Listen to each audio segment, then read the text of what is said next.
Fala galera, sejam todos muito bem-vindos a mais um vídeo do canal. Então vamos dar prosseguimento ao nosso curso de Geografia. Se você não viu a aula passada, dá uma olhada lá, aspectos gerais do Brasil. A gente vai ir para agora estruturas geológicas da Terra. Então vamos lá. Galera, é o seguinte, como vocês podem ver aqui, ó, a gente tem o núcleo da Terra. O núcleo ele é composto de ferro e níquel, Fe. Pega esse bizu aí, Fe, tá? Ferro e níquel. Essa parte aqui é uma zona mais quente. Então o que vai acontecer? A parte quente ela vai subir, ela vai se refrigerar e voltar de novo em direção ao centro. Isso a gente chama aqui, ó, de correntes de convecção. Quando você tem o aquecimento, ele vai subir, o resfriamento ele vai descer. Para tudo na Terra tem esse ciclo, tá? Então a gente vai ver depois a questão das massas de ar, ela vai ser desse jeito também. Ela vai subir a parte quente, vai esfriar e vai descer. Isso aqui ocorre em volta do planeta todo, essas correntes. Então a gente tem essa parte em que elas vão se juntar umas com as outras, vão descer, vai subir. Isso em volta do planeta todo, beleza? Essas partes aqui, aí depois aqui tem mais outra, e assim vai. E nesse movimento que o manto vai ter, a gente vai ter a parte de cima aqui na crosta terrestre, que é a crosta. É como se fosse uma casquinha de ovo, galera. Então você pensa aí, ó, o planeta, ele é mais ou menos igual a um ovo, tá? Onde você vai ter a casquinha do ovo ali, vai ser a crosta terrestre, no meio o núcleo, em volta o manto. Quando ocorrem essas correntes de convecção em volta, fazendo esses movimentos circulares, o que vai acontecer? O movimento das placas tectônicas, tá? Porque constantemente o planeta embaixo de seus pés está se mexendo o tempo todo, e isso vai afetando, vai mexendo as placas tectônicas, formando cordilheiras. Então a gente vai pensar em vários aspectos aí catastróficos, de certa forma, que pode acontecer por causa desses movimentos que ocorrem das placas tectônicas, tá? Então aqui a gente pode ver uma placa tectônica, ó, no encontro das placas, ó, uma está subindo, a outra está descendo, e aqui a gente tem uma se afastando, né? Então mais ou menos essa parte aí é uma estrutura básica que a gente vai ter. Olha aí, ó, placas tectônicas. Galera, nessa primeira imagem, observa bastante. A gente tem aqui, ó, como vocês podem ver, a ideia de tudo junto. Isso aqui que está tudo junto a gente chama de Pangeia. Milhares de anos atrás a ideia de que era tudo junto mesmo, tá? E se era tudo junto, o oceano também era um só, não é mais 7 oceanos, a gente tem então um oceano só. E esse oceano a gente chamava ele de Pantalassa.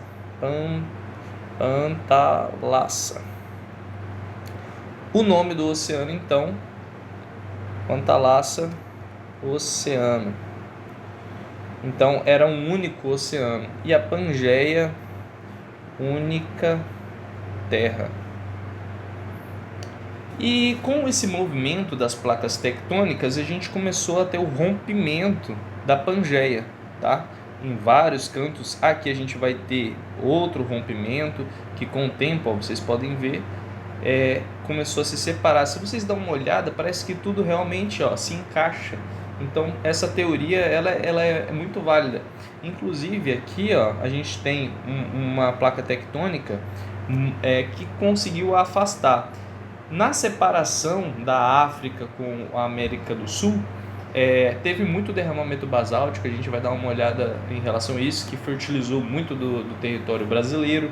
A gente tem aí pesquisadores que trouxeram fósseis que tem na região do Brasil, que coincidentemente também tem na África.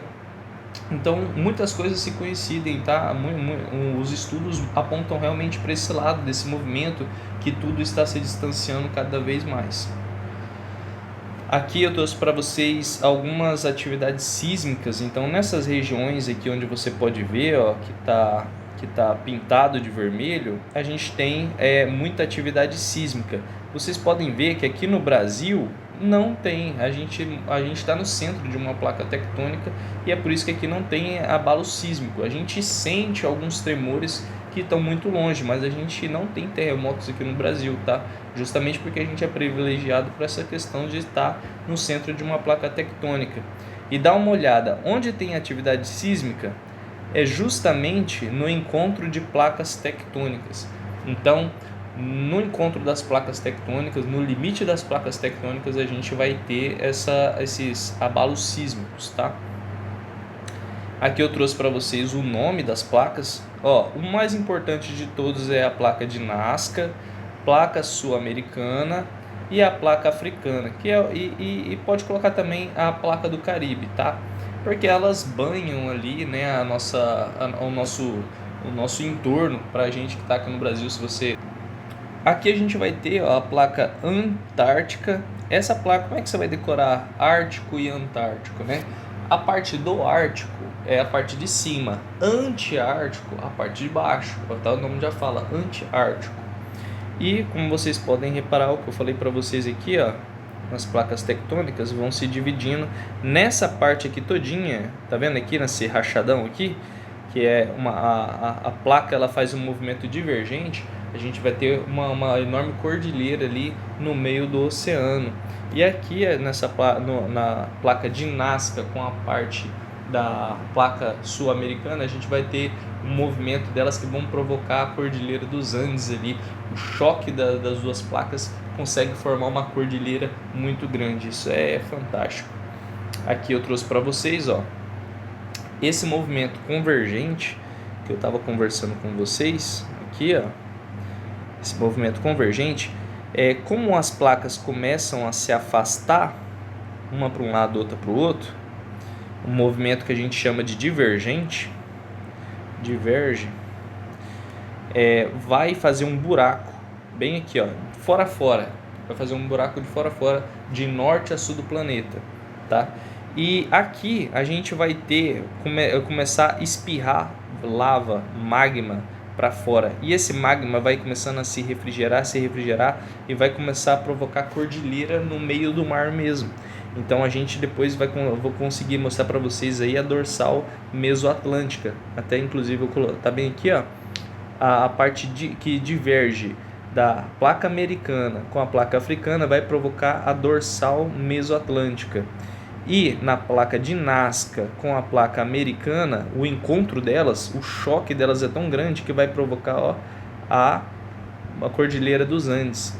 Essa parte aqui que ela vem para baixo, ela vai se solidificar, vai fazer aquele movimento de novo, outra parte do magma vai passar a ser ali a placa tectônica e vai fazendo esse movimento infinito aí, tá?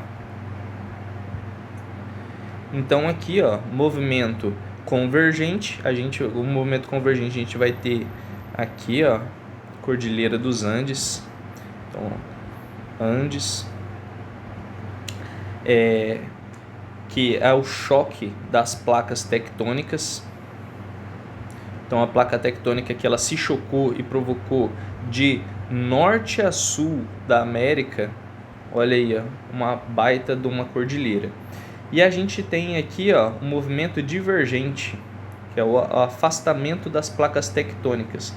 Galera, se vocês puxar no Google Maps, tem um rachado no planeta de norte a sul. E essa cordilheira aqui, ela é muito maior que o Monte Everest, tá? Que o Everest. E a gente vai ter o movimento transformante, que é quando a gente vai ter uma placa se deslizando para um lado e para o outro. Então vai provocar o que a gente chama de falha. Essa aqui depois vocês dão uma olhada, tá? Essa aqui é a falha de San Andreas. Tem inclusive filmes sobre essas catástrofes todas. Aqui eu peguei para vocês no Google Maps, para vocês dar uma olhada, ó. Olha aqui, ó, o rachadão que eu falei para vocês, ó. Você consegue ver aqui, ó, tá vendo? Isso daqui é uma dorsal mesoatlântica. Isso aqui é muito grande mesmo, galera. É muito grande, muito maior do que o maior pico que a gente tem no planeta Terra. Algumas definições importantes aqui para vocês. Erosão. Vocês têm que saber o que é erosão, o que é intemperismo, saber as definições deles. Então, eu trouxe isso aqui justamente para a gente conseguir tratar de outros tipos de assunto na aula sem que você fique perdido, tá? Definição de erosão. É o processo de desgaste e remoção de materiais do solo e das rochas, que pode ser causados por agentes naturais ou antrópicos. A gente tem aqui os tipos de erosão fluvial. Como você pode ver, o rio ele vai passando aqui e ele vai cortando tudo e vai levando sedimentos de rocha. Isso é uma erosão fluvial, que vem do rio. Pluvial, a gente vai ter das chuvas. Isso aqui, como não está atingindo o lençol freático aqui, isso aqui pode ser chamado de ravina, tá? O buraco, ele tem, quando ele é pequeno, quando você vê o buraco no asfalto, etc., assim, que ele é pequeno, é chamado de sulcos. E o sulco ele pode evoluir para uma ravina. Quando ele atinge o lençol freático, ele é chamado de vossoroca. Então o sulco evolui para a ravina vai evoluir para vossoroca, tá? Isso é uma ação pluvial, uma erosão pluvial. A gente vai ter eólica, marinha. A marinha eu acho que tanto a eólica que vai furando as pedras, vai formando vários canyons, você vai vendo aquela paisagem linda formada por uma erosão eólica. A parte marinha também eu acho muito bonita, eu trouxe aqui pra gente ver. Glacial, a gente vai ter aquelas torradas de neve descendo, aquelas avalanches, gravitacional, desbarrancamento, tudo isso daí é uma erosão. Então aqui eu trouxe alguns exemplos de marinha, dá uma olhada aqui, esses buracos que formam pelo movimento das águas, olha aqui esses buracos, a parte que a onda bate aqui, tudo isso aqui vai sendo formado por uma erosão marinha. Vamos a outra parte aqui, intemperismo químico. Galera, quando ocorre ali, então, vai passando água e na rocha vai ficar aquela água, vai se juntando com o ar, outros bichos vão mijando ali, etc. Isso vai ocorrendo vários processos químicos, então você vai vendo o lodo nas águas, você vai vendo aqui que ela vai passando e desgastando a rocha, vai ocorrendo ferrugem. Isso daí tudo é um intemperismo químico. A definição que eu trouxe para vocês, intemperismo químico é um processo de decomposição química da rocha. Só isso daí você já consegue matar muita questão, tá? Que transformam os minerais primários em minérios secundários. Esse processo é causado principalmente pela ação da água, que reage com oxigênio, gás carbônico e materiais orgânicos no solo. Intemperismo físico. A gente vai ter aqui uma variação, geralmente, é o que acontece. Tá vendo que as rochas estão todas quebradas aqui, Essas rochas todas quebradas tem uma variação de frio e quente. Quando uma coisa está quente, ela tende a separar as moléculas, ela fica espaçosa. E aí quando ela fica fria, as moléculas elas se juntam. Então fica aquele processo que ela fica se esfriando e junta tudo, e esquentando, ela se espalha e fica nessa compressão, dilatação, e vai acabando rachando a rocha inteira. E ela vai rachando até se fragmentar em vários pedaços pequenos, tá? Isso daí é um intemperismo físico. Então a gente vai ter agora tipos de rocha. Isso aqui é bem fácil, não precisa se espantar, geralmente a galera tem essa dificuldade com as rochas, mas o básico bem feito, na hora da prova você vai sair muito bem. Tem aqui as rochas magmáticas ou ígneas. Quando a gente fala de ígnea, a gente lembra de fogo. E o fogo é a mesma coisa que o magma, né? Então a gente está falando das rochas magmáticas, quando fala de ígnea magmática. Aqui a gente vai ter o manto da Terra, e o manto da Terra vai começar a expelir magma. Quando ela chegar aqui na crosta, ela começar a se solidificar, essa parte aqui, que vai se solidificando, ela vai ser o granito, ela vai formar o granito. Lembrando que o granito, olha aqui a observação, anota aí no caderno, ele forma a maior parte que a gente tem no planeta, tá? Como que você vai decorar isso? Gran provém de maior. Então a maior concentração dessa pedra vai ser o granito. E ela é uma rocha que a gente chama de rocha intrusiva. O que é uma rocha magmática intrusiva? É o que se forma na parte de dentro. Tudo isso aqui, ó, é intrusivo. Então vamos botar aqui, parte aqui, intrusivo. E a parte em que expele do magma e vai cair aqui nessa borda, a gente chama de extrusivo, que vem de externo, tá beleza? E elas vão ser chamadas de basalto, essas rochas aqui. O que vai expelir aqui vai ser o basalto. Inclusive, galera, o Brasil, ele tem as terras roxas, as terras que foi derramamento basáltico, da separação que teve da África, da África com o continente americano. Teve um derramamento muito grande de basalto. Isso fertilizou ao nosso sul do Brasil, por isso que o sul produz tanto, a terra lá é muito fértil, porque por milhares de anos teve a decomposição do basalto e dando essa abundância de minerais que a gente tem aqui no Brasil. Então, origem aí do basalto, tá? Derramamento de basalto na América do Sul, deixou a América muito fértil. Tipos de rochas. Rochas metamórficas. Galera, metamorfo é quando uma coisa se transforma em outra. Então a gente vai ter aqui, ó, o granito. O granito, ele vai dar origem à gneiss. A gneiss, ela vai ser formada num processo de pressão. Uma rocha ela é metamórfica quando ela se submete à temperatura e à pressão.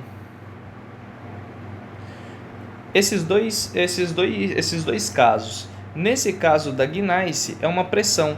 Então a gente vai ter uma placa tectônica se chocando com a outra, e aqui nesse choque vai surgir a gneiss. Então a gente que tinha o granito vai passar a ter a gneiss por causa da enorme pressão que teve, tá? Então bem aqui a gente vai ter a gneiss. A gente vai ter o arenito, o calcário. O arenito vai dar origem ao quartzo, o calcário vai dar origem ao mármore. Isso daí são rochas metamórficas. Quando você tem a questão da pressão e da temperatura influenciando elas se transformam em outras rochas. Rochas sedimentares. A gente vai ter ali um processo erosivo que vai começando a desgastar as montanhas, que eram dobramentos modernos, que a gente pode citar dessa forma, e vai sofrer uma erosão, uma decomposição. Os rios vão carregar esse sedimento dessas rochas e elas vão se desaguar no mar. Se for na Amazônia, Amazonas, a gente vai ter uma foz em delta, que é justamente isso aqui, ó, muito sedimento formando essa foz delta. Lembra disso, hein? Foz delta, quando ela tem uma incrível quantidade de sedimentos carregada ali e vai formar vários canais por onde a água vai passar no final, né? Quando ela for se desaguar no oceano. Então, rochas sedimentares é justamente isso. Quando a gente vai ter umas rochas que elas vão ser carregadas por sedimentos e vai se desaguar no final no mar, etc. E aqui eu coloquei algum exemplo para vocês, né? O rio Amazonas, galera, ele é a origem do Rio Negro com Solimões. Ele nasce no Peru, percorre por todo esse canto aqui, ó. Como vocês podem ver, ele nasce na Cordilheira dos Andes. Pega o bizu, toda chuva, todo rio, assim, eles vão nascer numa zona muito alta, tá? E aí ali, ó, ele vai carregar o sedimento do Peru até o encontro com o Rio Negro. E observação, olha a cor que tá de sedimento o rio Solimões. E aqui é o Rio Negro. Olha só o encontro das águas. Aí tem variação de temperatura, uma tem mais sedimento que a outra, por isso que eles formam esse efeito aqui, ó, que elas não se encontram, né? Então, quando você vai no Rio Negro e Solimões, você consegue ver justamente esse efeito das águas, que com o tempo, quando percorre por vários quilômetros, você não consegue mais ver esse efeito, mas no início do Encontro dos Rios você vai conseguir encontrar isso, esse fenômeno. O arcabouço brasileiro, isso aqui são dados, cara, é da Coreba, tá? Você tem que saber que o Brasil ele é composto por 36% de escudos cristalinos, 64% de bacias sedimentares, não possui vulcões, os vulcões que estão aqui, eles são adormecidos, e não possui dobramentos modernos. Dobramento moderno a gente vai ter a Cordilheira dos Andes. O resto, o Brasil todo, ele é muito antigo. Então a gente vai ter ali os escudos cristalinos, que antigamente eram dobramentos modernos, que eles vão estar nessas regiões aqui, ó, os escudos cristalinos. Aqui a gente vai ter o Planalto das Guianas, e aqui a gente vai ter o Planalto Central. Planalto Central. Nessas zonas aqui vai ter muitas chuvas, muitos rios vão se formar nessas partes e eles vão escorrer para onde? Olha lá para o Rio Amazonas.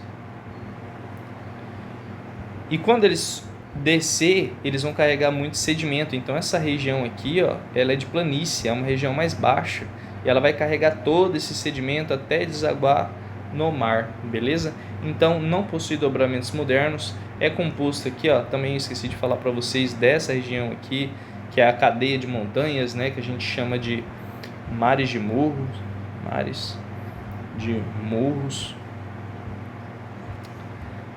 estão 36% de escudos cristalinos, bacias sedimentares 64%. Escudos cristalinos, então é justamente o que eu falei para vocês, né? Os escudos cristalinos são encontrados em áreas de consolidação da crosta terrestre e constituem sua formação mais antiga. Nele, eu esqueci de falar isso aqui para vocês, ó, você vai encontrar ferro, manganês, ouro, cobre e alguns outros, né? O Brasil possui 36% dessa superfície. Nos estados de Minas Gerais e no Pará existe uma enorme concentração desses minerais metálicos.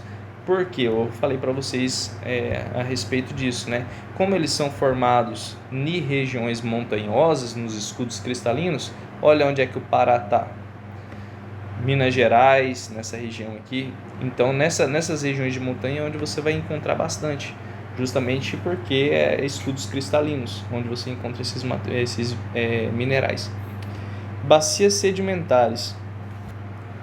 Uma parte em que ela tem uma bacia sedimentar, ela soterra muita coisa. Então aqui, ó, você vai encontrar o petróleo, gás natural, carvão mineral. Galera, o que tem de coincidência em todos esses aqui? Eles estão soterrados. Então o petróleo, a gente vai ter ali peixes que morreram naquela região. O que vai acontecendo? Aqui tem o mar. O petróleo, galera, é o seguinte, é marítimo, tá? Marítimo. E ali você vai ter o mar.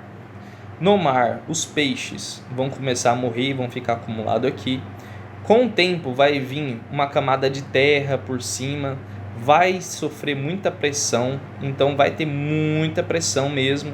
E aí esses animais mortos em decomposição vai formar o petróleo. E como que na Amazônia a gente vai ter petróleo? Naquela região ali, então a Amazonas,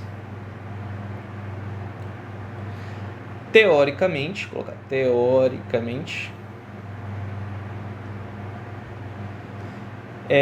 já foi colocar zona de mar. Então tem muita teoria que aponta que a Amazônia ela já foi uma zona marítima, porque ali tem muitos fósseis de peixe que peixes marítimos. E outra, não só isso, é uma região que tem petróleo, e isso tudo aponta para que aquilo ali que já esteve debaixo d'água, né? Então, entra várias teorias, né? Teve aquela teoria de Atlântida lá que está perdida. Então tem gente que fala que está por essas zonas aí. Gás natural, mesma coisa, carvão mineral, madeira soterrada, beleza? Vai ter ali esse carvão mineral por causa do soterramento, partes de sedimentos que milhares e milhares de anos ficaram por ali, até produzir esse tipo de riquezas, né, que a gente tem aqui no Brasil. Mais um mapa para vocês aí, ó, de bacia sedimentar. Bacia sedimentar está aqui em laranja, ó, toda essa zona sedimentar. Essa parte mais escura são os escudos cristalinos. E com isso a gente fecha a questão? Fechamos então. Agora a gente vai partir para as questões. Vamos pegar pesado aí nas questões para a gente já chegar destruindo na hora da prova, beleza? Então tamo junto, me espera aí no próximo vídeo para a gente resolver essas questões. Inclusive, quem está começando a chegar agora, que for assistir só as questões, vai conseguir entender, porque eu vou explicar todas essas questões de novo lá, você vai conseguir botar em prática, tá? Tamo junto, até mais.